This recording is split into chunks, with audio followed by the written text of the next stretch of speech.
I'm here, medieval England, and it already smells like something died. The smell is I cannot describe it to you. Smoke, rot, animal waste, and something else I genuinely don't want to identify. This is what every single street smells like. Everything is either dirt or wood or grey wool. There is no colour here, genuinely none. That chicken has been hanging there, in the open, with flies on it, and someone is gonna eat that today. They're staring. I'm dressed like nothing they've ever seen. I am extremely out of place. These kids are barefoot in the mud and it's maybe 8 degrees out. They look healthy-ish, but this is just normal for them. Blacksmith. This guy is basically the most important person in the village. No metal, nothing works. Those guys have been out there since before sunrise. 6 days a week. This is not farming like you think of farming. This is just surviving. Someone lives here. 1 room, 1 fire, probably 8 people. No chimney, the smoke just goes out through a hole in the thatch. This is it. This is the whole house. 1 room, 7 or 8 people sleep in that. My eyes are burning. The smoke just stays in here because there's no real chimney. This is what everyone breathes every single day, their whole lives. This is what most people eat every single day. Maslin bread tennel, rye and wheat mixed if you're lucky. Sometimes it's mostly rye, sometimes it's older than it looks. It's so dense. It takes actual effort to break it. And there's something gritty in it, Loach, probably from the millstone. It's cutting, it's like chewing compressed dirt. Not much flavor, dense, dry, and there's absolutely something gritty in there. This is breakfast, every day. This is small ale. Weak beer, basically. They drink it instead of water because the water here will make you sick. It's sour and flat and kind of muddy tasting, but I get it, like this or dysentery. These are your options. Coming back outside to the smell. Already miss having a door that actually seals. Already. That is the public water supply, that same trough that the horse just drank from. People cook with this, wash in this. This is why everyone has parasites. The church is the most permanent building in the village. Every other structure is wood and mud. The church is stone. That tells you everything about priorities here. In this world, the church controls everything. What you eat, when you rest, what you believe, all of it. If you question any of it, you are in serious trouble. The stocks. Public humiliation and punishment for things like selling bread at the wrong price or arguing with the wrong person. That guy is probably a merchant or a minor official of some kind. You can tell who has money here just by what color their clothes are and whether the wool has been dyed. Market day. This is basically the medieval version of going to the supermarket, except everything smells, nothing has a price tag, and you need to know how to barter. Social hierarchy here is rigid and brutal. You are born a serf, a peasant, a merchant, or a lord. And turnips, parsnips, dried fish, some kind of preserved plums maybe. This is the fresh produce section. This is it, that's the range. That's dinner, if you can afford it. Rabbit or pigeon or eel, cows. Those are your protein options if you're not having pottage again. This turnip is the foundation of medieval peasant cooking. Turnip pottage, turnip stew. I cannot understand what they're arguing about, but I've been watching this for 2 minutes and I am genuinely worried the old woman is going to lose this argument. Bartering means whoever is more aggressive usually wins. This is the sewer system. It's just a ditch in the street, right next to where people live and walk and eat. And there's a rat. Of course there's a rat. There is no plumbing, there is no sewage treatment. Everything goes into that ditch or into a pit. The smell is just part of life here. I notice it every single second. The toilet. A box over a pit. The moss is what they use instead of paper. I am going to be holding it for as long as humanly possible. I have been putting off using that since I arrived. I have now had 2 cups of small ale. I don't think I can avoid it much longer. This is genuinely the most stressful part of this trip. That's basically the medieval version of washing your hands. Cold water, no soap. Well, they have a soap of sorts. That cross on the door means someone inside is sick. In this century, that means something very different than it does in mine. In the 14th century, there is no germ theory. Nobody understands how disease spreads. The treatments are bloodletting, herbal remedies, and This is the medicine chest for the whole village. Herbs, dried plants, some things I cannot identify. we are about 50 years from the Black Death. The bubonic plague, it's gonna kill between 1/3 and 1/2 of everyone in Europe. Late afternoon, the light is already going. In winter or even autumn, she's relighting the fire. This takes several minutes every single time. If your fire goes out completely, you have to borrow an ember from a neighbor. There are no matches. The fire is everything here. Heat, light, cooking, drying wet clothes. The whole family lives around it. And it's actually kind of beautiful in a very grim way. Pottage.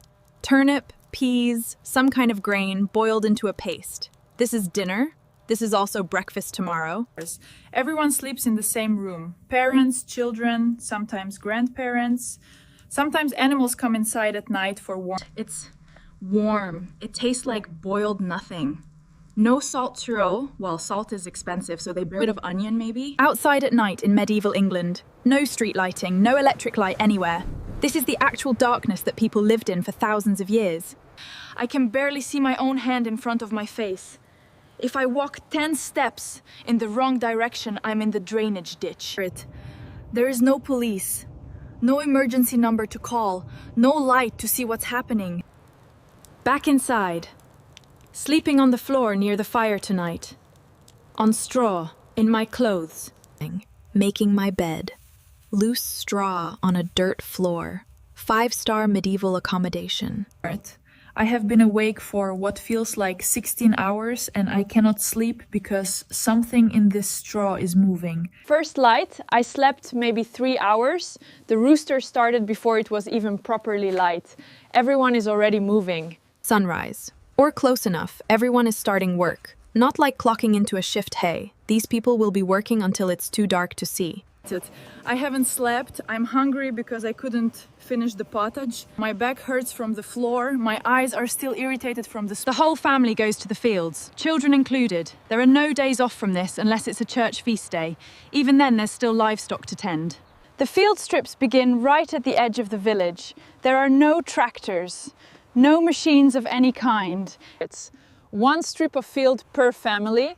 You farm it, you give a portion of what you grow to the Lord who owns the land. The manor, the Lord's house. It's the only building in this entire village with glass windows. Glass. In this time period, that is an extraordinary luxury. He will not go hungry this winter. His household will not go hungry. The people working his fields might. That man owns this entire village, every piece of land, every house, basically every person in it. The peasants work his fields. He will not go hungry this winter. His household will not go hungry. The people working his fields might.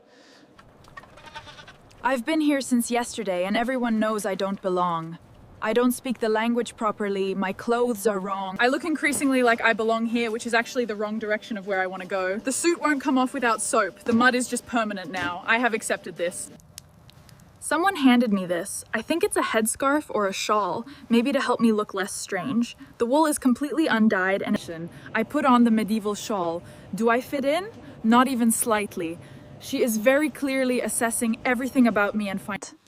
She spins every morning, every afternoon. She's not in the field. Thread for weaving cloth to clothe her family. She works 14 hours a day. Spinning, cleaning, cooking, farming. Medieval women had no free time and no rights. She let me try. I lasted about 4 seconds before completely destroying it. This skill takes years. Years. People start learning this as children. The village priest. He is educated avarice, probably the only person in this village who can read. He spoke to me in Latin first. The tone was clear though. I am trying very hard to seem harmless. Inside the church, the painted wall behind the altar is probably the most color these people see in a year. 3 people are currently discussing me. I do not need to understand the language to understand that this is not a good conversation for me to be the subject of. I am walking away at a completely normal pace and thinking about all of the medieval things that happened. Someone died in the house with the cross on the door. I saw that cross yesterday morning, approximately 24 hours. That was fast, less than 2 days from when I first noticed the cross. Whatever it was, without proper medicine. The churchyard. You live your whole life in this village, in that one room, and you end up here, 50 meters. I'm hitting a wall, and I haven't actually done any of the work these people do. I've just been walking around watching. Here is what I miss. I miss a chair with a back on it. I miss a bed with a mattress. I miss being clean. I miss warm food that has Flea bites. Already. 2 of them. In medieval times, fleas are literally everywhere. In the straw, in the wool. Of course it's raining. It's medieval England. It was statistically always going to be raining. The street is dissolving. 5 minutes of rain and the mud is becoming something else entirely. People keep walking. medieval rain. Cold. Constant. Your wool gets wet and stays wet for hours because there is nothing to dry it on. That is the cold. That is 14 degrees and wet and no central heating and no Gore-Tex and just wool. Coming back as the light dies. This is the end of a day in medieval England. 14 hours of consciousness, more or less. 9 or 10 of them working. Everyone is inside. Everyone has their place. This is the medieval evening Khan. The whole world shrinking to one fire, one room. This is everything. This room is their whole world. Nigh. Eating, sleeping, working, sheltering, dying. Before I go, I want to say this clearly. There is a really dangerous romantic idea about the medieval period. It was not simple, it was brutal. She's asleep. She has no idea what world I come from. To her, this is just life. I need to go. Not because I'm not grateful for what I've seen. I am. But I cannot spend one more night on that floor with what I'm fairly certain. One last look. Remember this, Muff. This is real. This is not a theme park. These are real people inside that room. No light pollution. The stars are incredible. This is the one genuinely beautiful thing about this time. The sky is absolutely full. That sky. That is the only thing that is genuinely better here than in my time. Everything else, Walking out the way I came in. The village behind me. Everything quiet. It's almost beautiful like this time. 48 hours. I was here 48 hours. These people live this for their entire lives, then 40, maybe 50 years if they're lucky, which many of them are not. And this is where I leave.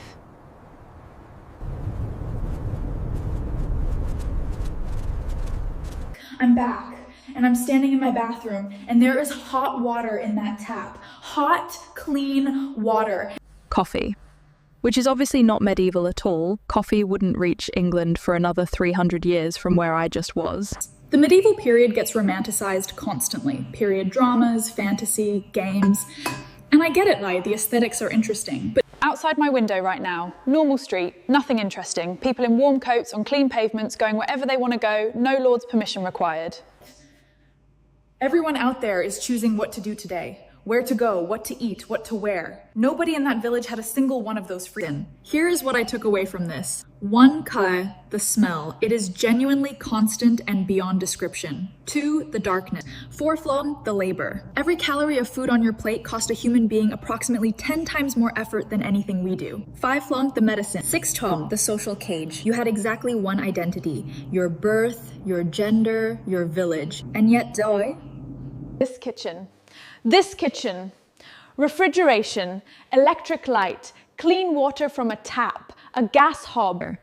Hot and cold water, food preservation, instant heat, bread in 2 minutes, 100 different flavors. I came back from that with one very clear feeling. Not gratitude in a performed Instagram way, actual, quiet, slightly overwhelmed gratitude. The medieval period is not a simpler time, it is a harder time. Objectively, measurably harder. I'm gonna do a proper sit-down video breaking down all the research and everything I saw and what's accurate versus what gets exaggerated. But the food. I keep coming back to the food. Not because pottage was uniquely terrible, it was nutritious enough, but because of the zero variation. Dark chocolate. Cacao was completely unknown in medieval England, completely unknown to the entire continent. The Americas hadn't been reached yet. The children I saw in that village. The barefoot ones chasing the hoop in the mud. That bed. Clean. Warm. No straw, no fleas, no smoke. Tomorrow I am going to wake up and have a shower, and I want you to understand, a shower. Clean hot water from above. I will link everything in the description, Hanins, the books I used, the historians whose work shaped this, the specific research on 14th century daily life. If you made it this far, Ko, thank you. This project takes a lot, and the fact that you watch it means everything to me. If you want to see where I go next hike, the comments are open. Go easy on the medieval fans in the comments. They're allowed to love the aesthetic.